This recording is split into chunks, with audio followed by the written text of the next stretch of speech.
Hello, it's Susan Harrison from Power Touch Therapy.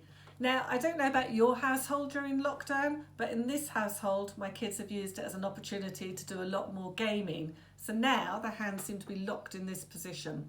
So here is a short massage routine, really focusing on the muscles involved in gaming, and hopefully it'll give you some relief so that you can have a bit more flexibility in your hands. So one way to start assessing it is just to put your hands into a prayer position, drop your palms down as you try to lift your elbows a little bit and see how that feels. Now you might notice tension along here, or equally you might find that you start to lose contact with your fingers and they become a little bit more bent like this. In either case, that kind of indicates that you need to do a little bit of massage work. So I've got two balls here available. I've got a tennis ball and a squash ball, and I'm going to show you how you can use these to help relieve the tension in your arms. So we're going to focus on the non-hairy part of your arm, down into these padded areas on the palm of your hand and the padded areas at the base of your fingertips and at the very distal end of your fingers. So we're going to start with a little warm-up. So you're going to bend and stretch your hands and just do that as a sort of active stretch, just to sort of loosen up the area a little bit before we start. After you've done that a few times, then you can start to use a tennis ball. So I'm just going to gently massage my forearm on the tennis ball and slowly work my way down towards my wrist. If I find a tender spot, then I'm just going to lean my hand on it and hold it for about 10 seconds.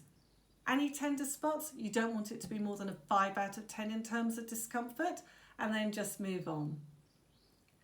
Working down towards the wrist, I get closer to bony points here where you've got your metacarpals. Don't worry too much about working over those. Skip that bit and go straight to the palm of your hands. Now for me, working with the tennis ball here, my hands are quite small, so I find it more tricky. So that's when I'm going to use the smaller squash ball. So I'm going to massage the padded area beneath my thumb, and then the sort of padded area at the base of my thumb and on the fingertip.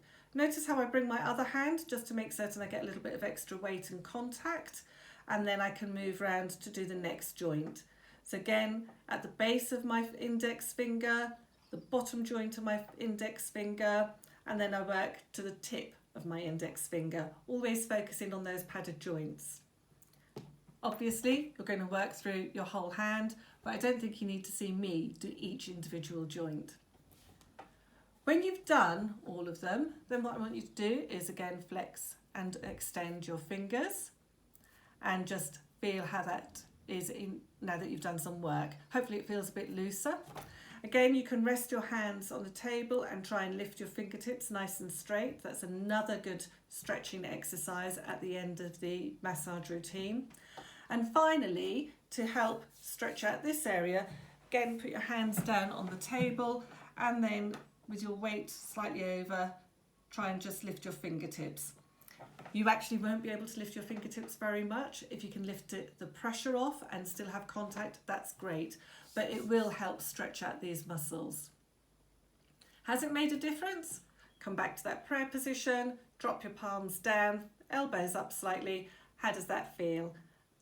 Hopefully it feels looser, and now you can get back to gaming. Bye.